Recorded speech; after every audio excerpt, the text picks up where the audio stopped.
Well, of course, what I think and what I would promote is quite a bit different than the two major parties. Because, when you look at the very big picture, the two parties aren't that far apart, even though there's a lot of pretense that there's a lot of competition there. But if you're thinking about a constitutional government, a free society, and Austrian economics, everything is different. So I would say long term, we're going in the wrong directions. All my life, the government keeps getting bigger and more violent, and we have these problems.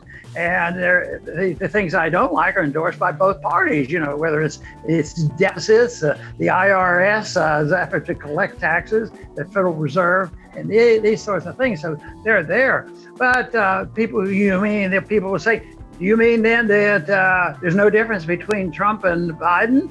Well, obviously there has to be some differences because Trump had some things he changed, and now Biden is anxiously changing them back. And they're all not in a neat category. Everything Trump did wasn't right or wrong. And unfortunately, I would have to say that if I was pinned down, that most of the time what the Democrats are proposing are more wrong than right. But there's a lot of activity going on there, and we're sorting it out. And that's what we do in our program, try to sort out what's happening.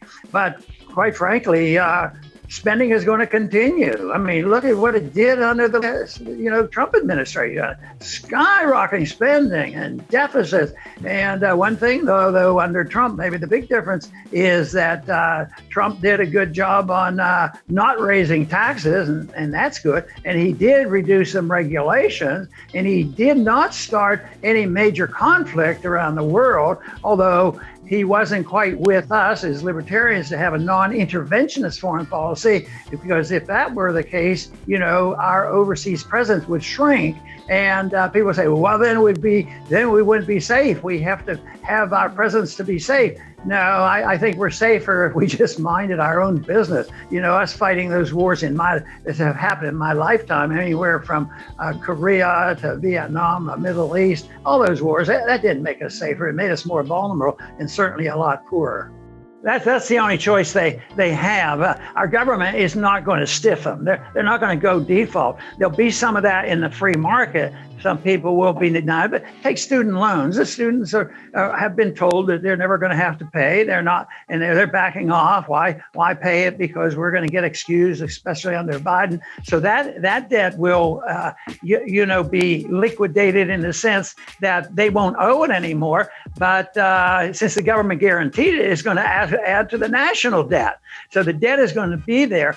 And the only way I see that this debt will be liquidated, which is absolutely necessary over a period of time to get the market working again in a true sense of the word, and that is going to be through liquidation of debt by inflation. They're working hard at it. And the tragedy is they're going to be successful about it. Every day I get another article of prices have gone up, steel prices have gone up, and they've never admitted to the prices that have gone up before. And this whole thing, if they don't restore sanity to the most important price in the whole economy, and that is the cost of borrowing. Interest rates. Interest rates are very, very important if you want to have any market economy. In a Soviet type system, they don't have a market rate of interest, and they also had no production, and the system had to collapse. But now we don't have that, and that's why I think the country is going to get much, much poorer, and we will have to someday go back to the idea that savings and market interest rates helps decide what consumers do, what investors do, what entrepreneurs do, and instead of having all this malinvestment. But right now we're under the gun. The debt has to be liquidated, but along with the debt, the malinvestment, all the mistakes made, the $6 trillion we just spent, bailing out people, that was a temporary reprieve. To me, that's like giving a patient a shot of morphine because they're addicted. And we're addicted to this type of economy. And that's why they can't stop. And that's why it's going to get much worse. But we have a job, those of us who are in the business of spreading a message, as you are, to talk about sensible economics. And hopefully they'll come to their senses. I think the collapse will come. It's going to surprise everybody, because I was really surprised what happened to the Soviet system. I was in the service in the 60s and watched the Cold War very closely. And then all of a sudden, boom, it disappeared. So let's hope and pray for our system to change as peaceful as that was. And I would have been back in Congress at that time. That was 89, 90 is when the Berlin Wall went down. No, let's see. I got to get my dates in twice in the Congress. No, I was, matter of fact, back practicing medicine again, and I had my letter going, but I wasn't in Congress.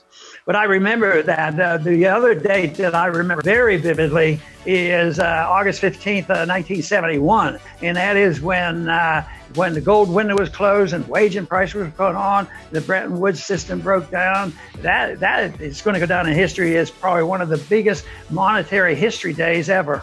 But you said you were surprised when the Soviet Union collapsed. I mean, what surprised you about that? It was a system that, according to your philosophy, was doomed to fail from the beginning. That's right. I guess I should add to it that it broke down without a nuclear exchange or something, because the conditioning I had was it had to be violent. And what did the Soviets do over all those years? They suppressed any challenge at all, quite frequently with violence. They were a powerful dictatorship. So I assumed it would break down, just like I assumed that our system is not perpetually viable. We can't keep doing this, but I don't know exactly when it's going to happen. Nobody does, or exactly the consequences. But I also know that ideas are important, and understanding monetary policy and understanding why debt is bad, and trying to get people to understand and cherish and want to preserve liberty. And you can find most of your answers there in freedom of choice and voluntarism and private property. That's the message that has to be heard. You brought up the fact that Americans are likely going to get poorer. It is kind of ironic, Dr. Paul, that whenever we do get poorer, the government tends to intervene more. But you're arguing that more intervention will just lead us to a cycle of becoming poorer. Does it not? Oh, yeah, but all that money, the trillions of dollars that they passed out last year, a lot of those people, they were so far behind already. They caught up on their rents and things like this. So they're still poor, and more people are unemployed, since they were doing that. There was this up and down business, but the people are structurally unemployed, and the people aren't better off. And if you look at debt has exploded.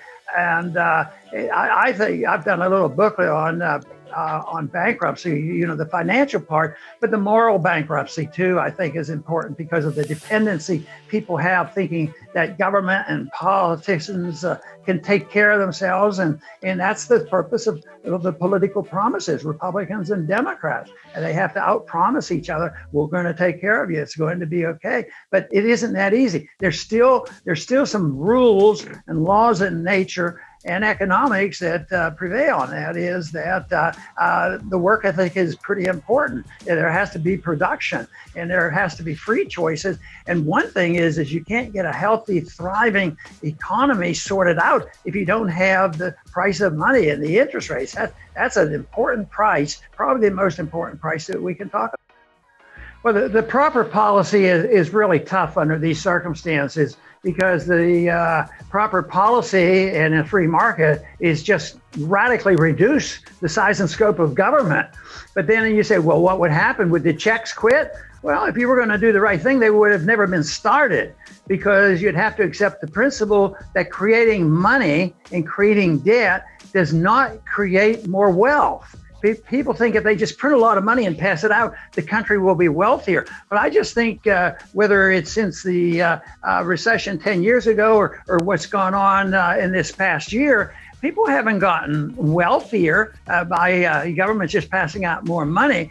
So to do that is politically not feasible because people would object because they'll point out, well, he saved this and saved that. But also what was created there was the debt went up, but we still dealing with thousands, if not tens of thousands of people out of work and little businesses that they don't look like they're, going to open up soon. So we have this combination. Even before coronavirus hit, my turn was the inevitable downturn of the economy due to the outrageous spending and interference with interest rates by the Federal Reserve, and there has to be a correction.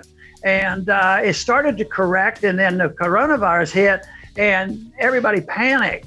And I would say that one thing for sure is that President Trump was very, very effective in interfering and influencing the Federal Reserve. They all do it. Most of the time it's a little bit behind the scenes and, get the interest rates down a little bit. But no, President Trump was very, very adamant about it. And I'd have to concede, well, on the short run, it sort of helped some people. It certainly helped Wall Street. That's really how monetary policy is designed. They are the plunge protection team for Wall Street. Very, very effective.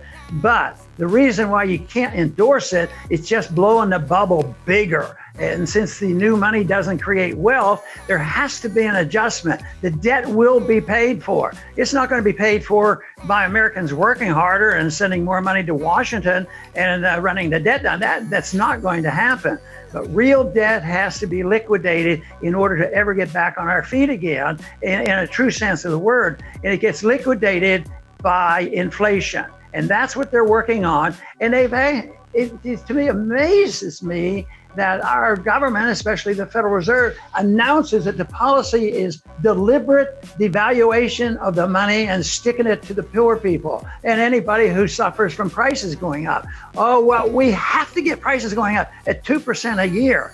Well, they achieved that, and I think it's a lot worse than that. And when it really hits, they'll have no control of it. See, that makes no sense whatsoever.